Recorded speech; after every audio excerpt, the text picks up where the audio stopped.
আসতেছে, আবার আওয়াজ আসতেছে, ও বান্দার কান্না করিস না, তোরে মাফ করে দেওয়া হয়েছে, তোর নাম আর জাহান্নামের খাতায় নাই, আর কাঁদিস না, কান্না করিও না। আল্লাহর বান্দা এতক্ষণ কাঁদছে জাহান্নামের ভয়, বান্দা আবার কান্না শুরু করেছে। বিবি বলে, এখন আবার কেন কাঁদো, জাহান্নামে তোর নাম নাই। আল্লাহর বান্দা বলে, এতক্ষণ কান্না করেছি জাহান্নামের আযাবের ভয়, আর এখন আমি কাঁদি আমার মালিকের মোহাব্বত আর মায়া বাড়াবার জন্য। কারণ আমি এতক্ষণ কান্না করে বুঝতে পেরেছি আমার মাওলার কাছে কান্না বড় মজা লাগে, আমার মাওলার কাছে চোখের পানির বড় মূল্য, এই জন্য কান্না করতেছি আমি এই মোহাব্বত বাড়াবার জন্য। ও আল্লাহর বান্দারা, 2 ফোঁটা চোখের পানি মাওলার কাছে সারিয়া দোয়া করো, গুনার কথা স্মরণ করো। কোন দিন মরণের ডাক আসবে জানা নাই। আজকে তুমি এখানে বয়ান শুনো, কালকে না জানি হতে পারে তুমি কাল কবরের বাসিন্দা। ওরে আজকে তোমার বন্ধু বান্ধব টেলিফোন করে, আর কত তাড়াতাড়ি আসো।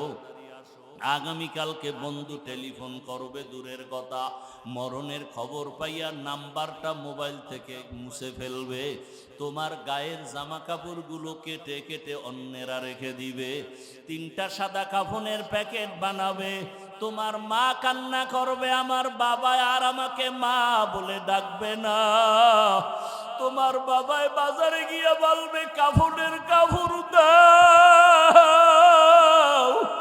ওরে আবার ইমামের বলবে, ইমাম সাহেব আসেন, জানাজা পড়াইয়া দেন। কেউ যাবে বাঁশবাগানে কবর খননের জন্য, কেউ যাবে ঘরের পেছনে গরম পানি দিয়ে গোসল করাবার পানি রেডি করার জন্য। ওরে আজকে তুমি কত দাম, কত বাহাদুরি দেখাও। ওরে আজরাইল আসিয়া রুহুটা নিয়ে গেলে আর নাই নাই, কই ডানে বন্ধু বামে বন্ধু কেউ নাই। চিরবিদায় গোসল করাইয়া কাফনের প্যাকেট বানাইয়া ওরে মসজিদের খাটিয়া ঘরের সামনে হাজির। ওই খাটের মধ্যে যখন উঠাইয়া জানাজার প্যান্ডেলে নিয়ে যাবে তোমাকে আমাকে, ঘরের থেকে মা জানালা দিয়া বলবে, আমার বাবারে কই দাও, কোথায় দাও? আরে আমার বাবারে শেষবারে একটু দেখাইয়া নাও, চেহারাটা দেখি।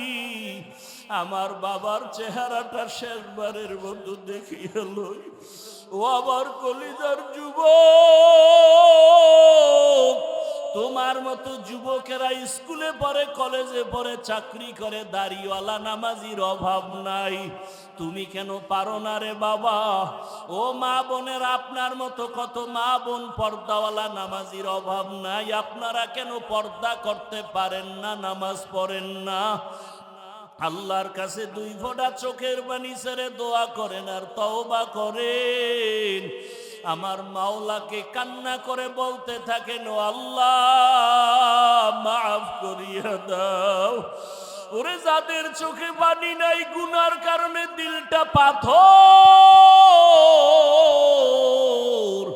কান্নাওয়ালা ডানে বামে থাকলে হাতটা বাড়াইয়া দোয়া চাও, দোয়া চাও। ও কান্নাওয়ালা বাবারা, আপনাদের কপাল কত ভালো, আপনাদের দিলটা নরম। আমাদের গুনার কারণে দিলটা পাথর, চোখে পানি নাই। আপনারা দোয়া করেন, আল্লাহ আমাদেরও যেন ফিরাইয়া না দেয়। জাহান্নামে যেতে চাই না, কবরের আযাব সহ্য করতে পারবো না। ও আল্লাহর বান্দারা, আল্লাহর কাছে তওবা করো। জীবন গেল আর মা বাবারে কষ্ট দিয়া কাঁদাইবা না। কতজন না জানি মায়েরে কষ্ট দিছো, বাবারে কাঁদাইছো। এ কারণেই মনে হয় মা বাবা তোমার উপরে বেজার, চোখে পানি আসে না।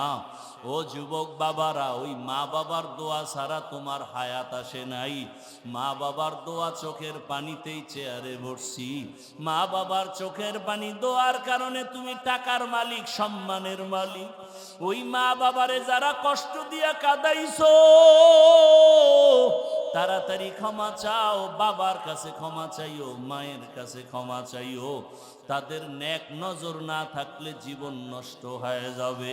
শিক্ষকের সাথে বেয়াদবি যদি করিয়া থাকরে ছাত্র বাবারা, গোপনে গিয়া মাপ চাইও, বলিও আমার স্যার ও শিক্ষক, বেয়াদবি করে ফেলেছি, মাফ করে দেন।